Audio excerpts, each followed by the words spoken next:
오늘 다룰 주제가 의자병이라고 해요.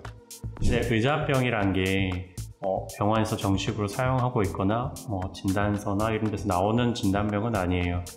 근데 그 말에서 나오는 것처럼 의자에 오래 앉아있는 현대인들한테 좀 많이 생길 수 있는 질병들을 모아놓은 거, 신드롬이라고도 하는데, 의자에 오래 앉아있다 보니까 거기서 생기는 자세적인 문제들, 그리고 의자에 오래 앉아있다 보니까 하루 종일 많이 움직여야 이제 디자인된 사람들이 그걸 못 쓰니까 생기는 병을 좀 그런 특징들을 모아서 의자병이라고 얘기를 하는데, 근골격계 쪽이라면 목 문제들, 디스크가 있을 수도 있고, 목 통증, 허리 디스크가 있을 수도 있고, 척추 및 몸통들을 받칠 수 있는 받침대 3군데 정도 얘기를 하고 있는데, 허리에 관련된 받침대라고도 할 수도 있고, 자세를 만드는 거일 수도 있어요.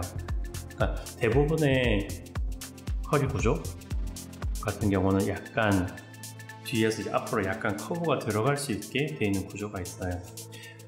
허리에서는 앞으로 좀 들어가 있고, 등에서는 뒤로 좀 나와 있고, 목에서는 좀 앞으로 나와 있어요.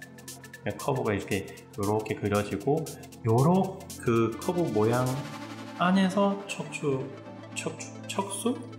이제 쭉 반듯하게 내려오는 관이 있어요.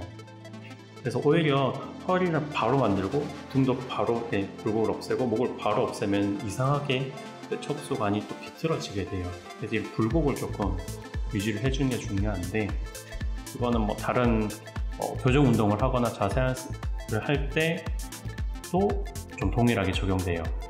어떤 거냐면, 이 굴곡들은 무조건 딱 만들어준 상태에서 척수가 제일 건강하다. 그리고 다른 거기 붙어있는 근육들도 제일 건강한 길이 관계를 가지고 있다거든요. 말이 좀 길어졌는데, 근데 의자에 앉게 되면 필연적으로 골반이 이제 뒤로 이렇게 말리게 되면서 이 허리의 커브들이 펴지게 돼요. 그렇게 되면은 커브를 이렇게 쭉 그렸을 때 우리 등 뒤에 뾰족한 뼈들이 이렇게 만져지는, 거기도 인대들이 쫙 단단하게 붙어있어 이 커브를 이렇게 딱 유지하는데 걔네들이 쭉 늘어나게 돼요. 그 늘어나는 것들이 계속 오래되면 상처가 계속 생기는 것도 허리 통증이 생기기도 하고, 디스크들도 계속 눌리게 되고, 원래 모양이 아니니까 그 디스크 사이에서 그냥 척추 사이사이는 신경 나오는 것도 눌리게 되거나 관계가 안 좋아져요. 그래서 허리 받침대라는 개념은, 아니면 밑에 이제 방석 같은 경우도 조절하는데, 우리 척추의 커브, 요치의 커브를 이렇게 쭉 펴줄 수 있게 만들기 위해서 이제 받침대를 이제 고안을 하고 생각을 하는데, 2가지가 있어요. 하나는 우리 엉덩이 맨 밑에 있는 뼈, 딱 만지면 딱딱한 꼬리뼈라고 생각하지만 사실은 조금 더 큰 세모뼈거든요. 걔네들이 이제 앉게 되면은 이렇게 뒤집어지고 이렇게 뒤로 말리거든요. 이쪽이 앞쪽이고 뒤쪽이면은 이제 앉게 되면은 원래는 꼬리뼈가 이렇게 돼 있는데 앉으면서 이렇게 말리게 돼요. 그럼 그 위에 있던 허리뼈가 원래는 이렇게 돼 있어야 되는데 이렇게 되거든요. 그러니까 이 허리가 말리게 되고, 그래서 어떻게 하냐면 앉을 때 이렇게 돼 있던 허리뼈가 앉으면 이렇게 말리니까 이걸 받쳐주는 걸 해서 이렇게 만들어줘요. 그러면은 이렇게 됐던 허리뼈도 이렇게 해주고, 그래서 허리 커브를 이렇게 유지할 수 있게 만들어주거든요. 그래서 받침대가 꼬리뼈가 뒤로 안 말리게 받쳐줄 수 있게. 그러니까 이건 비단 의자병 뿐만 아니라 저희가 이제 라이프에이드에서 주로 얘기하려는 주제의 가장 큰 축 중에 하나는, 사실은 어떤 걸 더 많이 해야 되냐, 어떤 스트레칭을 해야 되고, 어떻게 근육을 풀어야 되고, 어떻게 강화해야 되느냐, 이것보다는 뭘 하지 않아야 되고, 그리고 인체가 정체되니까 멈춰있지 않아야 되고, 꾸준히 잘 움직여야 된다. 이게 우리가 좀 추구하는 제일 핵심 원리 중 하나거든요. 그래서 의자병도 마찬가지예요. 의자병이 생기는 것도 이렇게 갇혀있진 않지만 물리적으로, 생활적으로 이렇게 환경적으로 갇혀있어서 생기는 병들이기 때문에, 이때 생기는 문제들을 좀 예방할 수 있는 방법들, 미리 차단할 수 있는 방법들, 너무 긴장된 애들 좀 주기적으로 쉬게 만들어주는 것들, 이런 것들을 좀 고려해야 의자병 같은 것들도 많이 예방을 할 수가 있겠죠. 그래서 첫 번째로 생각해야 되는 거는, 그래서 의자병이니까 우리가 좌식 생활, 의자에 이제 갇혀있는 이 환경에서 우리가 어떻게 조금 도움을 주느냐, 이런 걸 생각을 해봐야 되는데, 첫 번째는 우리가 한 자세에 있게 되면은 특정한 애들만 계속 일을 하게 되고 스트레스가 받게 되고 그게 쌓이게 돼요. 이 앞에 있던 컨텐츠에서 계속 얘기를 했지만 1차적으로 이렇게 자세를 유지하고 움직이면 근육들이 해주기 때문에 이 근육들의 피로도를 조금 줄여주는 걸 항상 고민을 해주는 게 중요해요. 제일 간단한 건 이 근육들, 일단 자세를 유지하고 일하는 근육들의 지구력이 한 15분 정도? 10분, 15분 정도라고 하면 그 시간 안쪽에 얘들을 좀 쉬게 해줘야 돼요. 쉬게 해주는 방법은 크게 두 가지가 있는데, 하나는 그야말로 부하있던 애들을 어디 기대게 해준다는 거죠.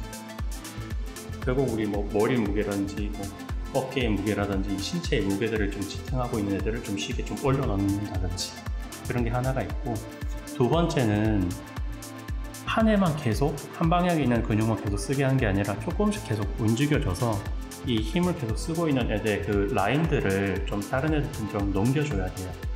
그러니까 우리가 예전에, 지금도 유행하는지 모르겠지만 스테빌리티 볼, 이게 탱탱볼 같은 그렇게 생긴 의자가 있어요. 그런 것도 계속 꾸준히 움직이게 만드는 게 하나가 있고, 요즘 또 데스크가 그 책상이 막 앉아서 일할 수 있기도 하고 내려가서 일할 수도 있기도 하고 이런 의자들이나 책상들이 나오는 게 이런 의도 때문에 만들어진 거예요. 그래서 얘네들의 기전에는 완벽한 자세란 없다가 기전이거든요. 그래서 저희가 이제 저희 채널에서도 추구하는 게 꾸준히 잘 움직여줘야 된다. 이 개념만 가지고 계셔도 큰 맥락은 아마 의사병 예방하는데 많은 도움이 되실 거예요.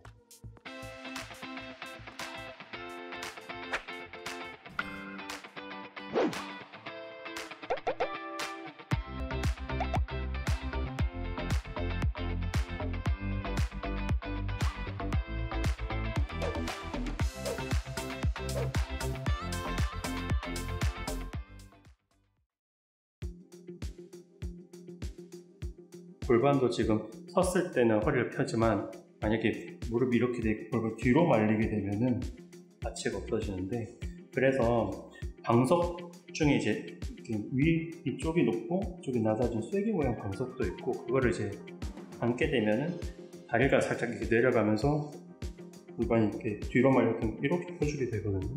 허리를 세우죠. 그런 거 구하기 힘들면은 수건 같은 거 말아서 앞쪽이 아니라 뒤쪽 있죠. 뒤쪽으로 높게 딱 깔게 되면은 무릎이 이제 밑으로 내려가면서 골반은 앞으로 이렇게 되고 허리는 뒤로 제껴지고, 그래서 요 세 가지 전략을 의자 회사들이 많이 쓰죠. 근데 이거는 사람의 엉덩이 크기, 엉덩이 살집이 어느 정도 됐다, 등 근육의 강도가 어느 정도 된다, 이런 거에 따라 맞는 사람이 조금씩 다를 거예요. 그래서 간단한 방법들을 좀 사용해 보시는 것 중에 수건 이용하는 거. 수건 여기 깔아보고 무릎이 고관절보다 좀 내려갔을 때 허리가 좀 편하게 펴질 수 있는가, 아니면은 수건을 이거보다 좀 두껍긴 해야 되는데 두껍게 깔아서 여기 받쳐놓고 앉았을 때 허리 좀 편하게 펼 수 있는가, 그리고 마지막으로 수건을 허리 쪽에 받쳐서 폈을 때 좀 편한가, 이걸 테스트를 해보고 어느 게 더 편하다고 생각이 되신다면 그 관련된 제품을 찾아서 구입하시면 될 것 같아요.